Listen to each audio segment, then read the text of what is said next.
that you are mine alone.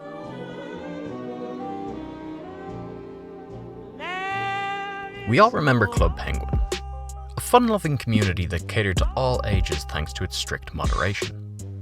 You might be aware that it was taken down in the 2010s, which was an end of an era for many. But as the saying goes, all good things must come to an end. I'd love to tell you that the story ends there, but unfortunately, it runs deeper and much darker than just a once-loved website running its natural course. Come with me as we reminisce on simpler times and uncover the posthumous underworld of Club Penguin. An underworld full of blackmail, propaganda, and disgusting imagery that led to the arrest of some twisted, decrepit men. It all starts in '99, when Lance Prieb of Rocket Snail Games had the idea to create a multiplayer game with penguins. Snow Blasters was his brainchild, and was to feature gameplay similar to Advance Wars, but with snowball fights. However, he didn't quite have the resources to create something like that. Instead, he began with Experimental Penguins, a test application, with a chat feature and a few empty rooms to roam. The game saw a level of success that took Lance by surprise, averaging over 2,000 players logging in daily. It was too successful. Struggling to keep up with the growing number of users, just months after its release, Experimental Penguins was closed, and an upgrade was immediately in the works.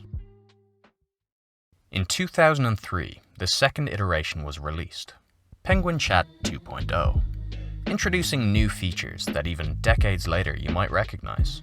We're talking chat balloons, emojis, and a staple of Club Penguin, snowball throwing. What? Players and room objects now had depth sorting, meaning they would properly appear on top of objects they were in front of. Accounts were introduced, so players could now log in and save their username. 2 years passed, and growth showed no sign of slowing down. More updates were needed to keep up with the demand. In March 2005, Penguin Chat 3 was released, and brought with it more staples of the franchise: the town centre, boiler room, coffee shop, and more.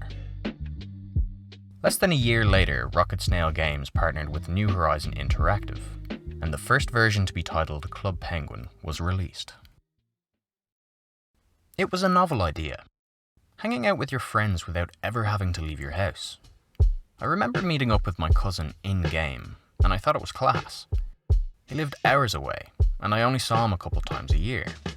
So being able to boot up my family computer and hang out whenever was incredible. That was the whole draw of Club Penguin. It was this accessible community skinned with a cute winter aesthetic. Though in the early 2000s, child safety on the internet was a big concern. It always will be, but back then, people weren't as informed on how to manage that risk. Club Penguin put the minds of concerned parents at ease, implementing extensive moderation to keep their users safe, widening their market to include those who are scared of the World Wide Web. Tell someone you trust. Be heard. Raking in over 12 million active players by 2007, the only problem they seemed to consistently bump into was they were too popular. Very relatable. They couldn't keep up with their growing user base. Despite having over 100 employees, the game had to be rebuilt multiple times to keep up with the growth. It was supply and demand, but supply couldn't keep up. Any business with that particular problem is a very attractive venture for a billion-dollar company. And just 2 years after its release, the game was sold to Disney for $350 million. Generational wealth for Lance and his co-founders, all in exchange for a simple chat room. With Disney's acquisition came an enormous amount of resources. The first step was to globalize, make the game more accessible to a range of languages. Following that, the creators just hoped that the only noticeable changes would be ones that were well received. Disney made various changes in the game, including dramatic changes to item and character designs. They were criticized by Club Penguin purists, which comes as no surprise. People tend to resist change. Their new rooms, new characters, and various other ideas resulted in Penguin purists rioting in-game, which was politely ignored by anyone who could actually influence development. 15,000 anti-Disney protesters congregated in the game's town centre, hoping to make a change. Realistically, Disney couldn't give a shit about the minority who resisted their changes, and why would they? They grew the game from 12 million English-speaking accounts to over 330 million accounts from over 190 countries. Customize your penguin with a range of clothing items, accessories and colours. Play one of the numerous minigames such as sled racing or kart surfer to earn coins. Purchase items and customize your experience. Adopt and care for puffle pets. Role play as the owner of a pizzeria. What started out as a barren chat room quickly developed into a virtual world with no shortage of things to do. But the heart of experimental penguins was beating still. The crucial feature that allowed for a sense of community was players' ability to chat with people from all over the world. That ability to type your own message is kinda risky when you're exposing children to faceless strangers, countered by the simple measure of censoring explicit words and banning repeat offenders. Which brought with it a whole sub-community of players who tried to speedrun getting a fresh account banned, and the record is an impressive 33 seconds. See, Club Penguin had something for everyone, but in 2015, there came a decline in interest. Crack started to show with staff layoffs and the closure of their UK office. Traffic to the site and revenue were both dwindling. It was clear that web browser-based games weren't the go-to for kids anymore. The new generation were carrying around smart devices, rather than using the family computer. Which made for an obvious conclusion. People weren't losing interest in Club Penguin. They just needed easier access to it.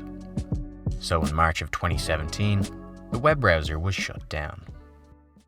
Throughout the years, it was often rumoured that if enough people stood on one side of the iceberg, then the whole thing would flip.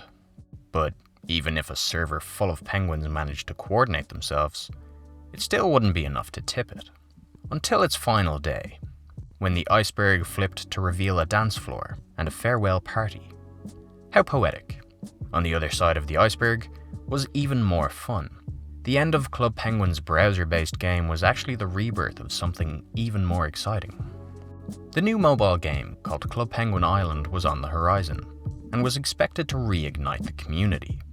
Club Penguin launched a mobile app years prior, but it was just a port of the desktop version, not really optimized for mobile. Whereas Club Penguin Island was a total rebuild of the game, featuring 3D graphics, which was a first for the franchise. Leaving behind the browser, this version was only accessible with a smart device. An odd move when the original Club Penguin was seeing a 50-50 split in terms of desktop and mobile users. The game was free to play, but also had a paid version for $5 a month. This paid tier gives users access to quests and other features, like the ability to play instruments in the town centre. Oh, and you needed to wear clothes. Since the old Club Penguin was totally shut down, every new player on Club Penguin Island started at the same level, so even if you spent the last 10 years amassing coins and virtual items, you're gonna have to start from scratch. Pretty frustrating for hardcore fans. Disney explained that a total refresh will now give younger players a chance to get involved, without feeling that they can't catch up with veteran users. So good news, you can carry on playing. You just have to use a totally different device, it's in a different art style, and all the progress you made in the last 10 or so years has been reset because, if we're being honest, money. Stripped of its charm and designed to print profits, die-hard fans were not happy. In 2018, a YouTuber by the name of Quackity rallied his huge audience to join him in raiding the game, hoping to overwhelm servers and ultimately send a message to Disney. As I said, if you wanted to put on a pair of pants, you'd have to pay the $5 monthly subscription. So that was the mission. Make pants free again. 28,000 penguins attempted to log in at once, all changing their skin to a, quote, piss yellow colour, which was in theme with the trending hashtag, #BissOnMickey. Moderators caught wind of the raid, and disabled the free trial as a preventative measure, but still, thousands of players flooded the game. Knowing the mission of the raid, Moderators added pants to their list of banned words, in the hopes of banning any rioters. But the makeshift measures from moderators were useless. The raid eventually came to an end, but only after the game had been sufficiently broken. After relentless backlash and poor financial returns, Club Penguin Island announced that they would be shutting down in December 2018. A win for Club Penguin purists. Not so much for the staff who lost their jobs. Poor execution, lack of marketing, and angry fans all led to the mobile app's demise. But there was another factor. Club Penguin had a major competitor, and that competitor was Club Penguin. Specifically Club Penguin private servers. Private servers had existed before Club Penguin's shutdown, but their popularity exploded when the official site was taken down, and exploded again when COVID struck. Nearly 30 different private servers have come and gone. Developers cloned source code of the game to maintain the community, and for years, Disney allowed them to carry on. They deemed it harmless. Fans were just keeping the spirit alive, and Disney weren't losing out on anything. One of the most popular servers was Club Penguin Rewritten. Released in 2017 following the closure of the official browser, CPR allowed players to access the original game, offering pay-to-play features such as custom items and rooms for free. Over 5 years, the server amassed around 10 million users, and maintaining that kind of traffic required resources, servers, moderation, etc. A project of that scale goes beyond just a hobby, and so creators introduced ads. Suddenly Disney were interested. It's all fun and games until somebody is making a profit off Disney's intellectual property.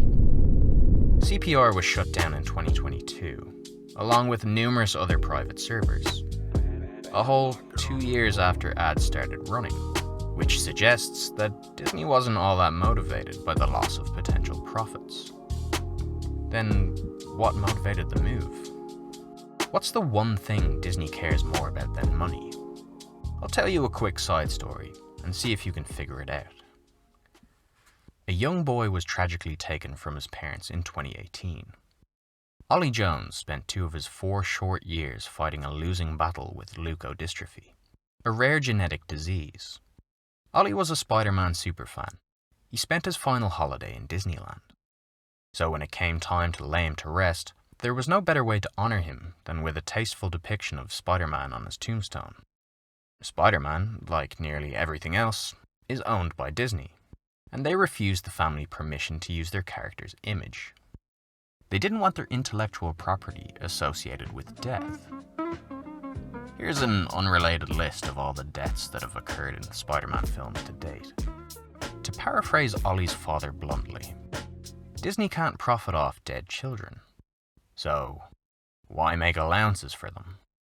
Based on that, I reckon the one thing Disney cares more about than money is reputation. 99% of Club Penguin private servers did a decent job moderating and maintaining Disney's reputation. The remaining 1% was a server by the name of Club Penguin Online. To be clear, and avoid any cease and desist orders, Club Penguin Online is a private fan-made server that is in no way affiliated with Disney. And while there's a lot of damning screenshots to support what I'm about to share, aside from a successful claim of copyright infringement, it's all alleged and unsupported by law enforcement. Okay. Club Penguin Online was owned by 20-year-old Adiyori Adebowale. He had other nicknames like Anthony, Sienna, and Ramirez, but he was most commonly known as Riley. A resident of the UK, and unfortunately, I can't use the words fit to describe him without getting this video age restricted. Advertised as the official Club Penguin to mislead players into signing up, Riley's server drew in millions of users. Being from the UK, Riley is obliged to comply with GDPR, meaning he must only collect data from users that is necessary, and he must do so with complete transparency, informing users about the types and purpose of data collection. Riley took this as more of a suggestion than an obligation. As soon as you signed up to his website, he had access to your IP address, your email address, and password. With access to millions of people's personal data, Riley was suddenly in a very powerful position. A position that he abused as much as humanly possible. Another data protection law was tossed aside when Riley removed the ability to delete your account. As soon as you signed up, you were under his thumb, with no way out. By stealing Disney's intellectual property, he inherited a community of players. Players that wanted to be involved, to be a cog in the great penguin machine.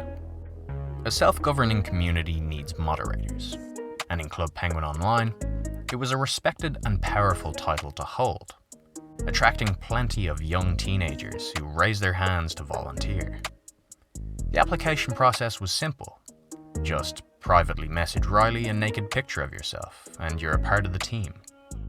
That's disgusting. And even more so when you realize the exchange wasn't just for Riley's pleasure, but it also acted as leverage. You wouldn't dream of stepping out of line as a moderator when the owner can share your naked body with the world.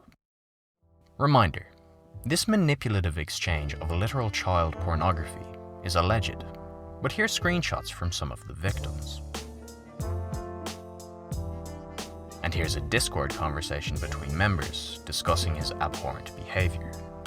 Feel free to pause and read, but in summary, they mention how Riley, age 25, asks underage girls for nudes, blackmails their families, leaking addresses and nudes as a form of punishment.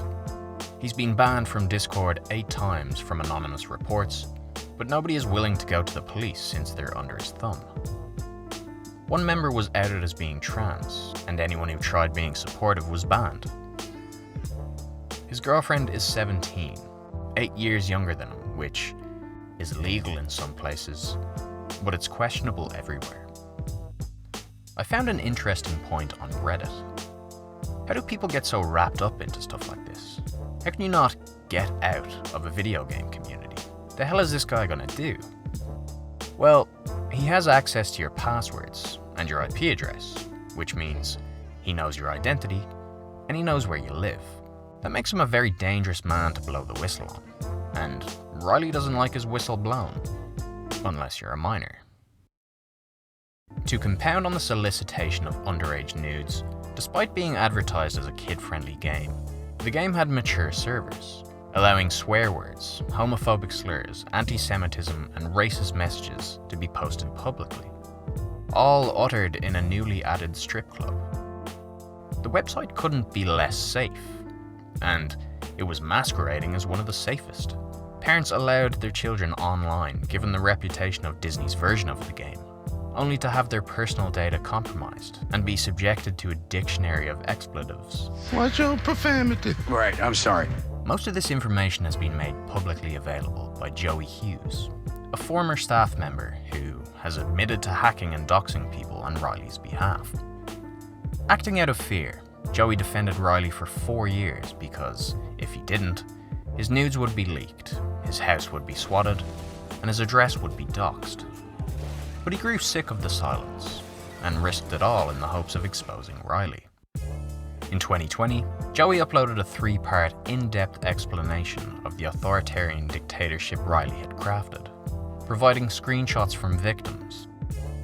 Joey started a petition to have CPO shut down, and after 13,000 signatures, the site and its horrible reputation was brought to Disney's attention. The server was forced to be taken down on the basis of copyright infringement. Disney then released this statement, threatening that any creation of private servers in future will be met with legal action. On top of all the horrible things that Riley did, he also destroyed the community of Club Penguin private servers. The BBC contacted the Metro Police and found one man involved in the site had been arrested on suspicion of possessing indecent images of children. And detectives say that the man from London had been released on bail pending further inquiries. That was the last update on the case, and it came about a year ago. It's likely that the investigation is ongoing. I'm sorry I don't have a conclusion for you, but as soon as there's new information or a verdict is reached, I'll be sure to make a part 2 of this video. Subscribe so you don't miss it. And thanks for watching.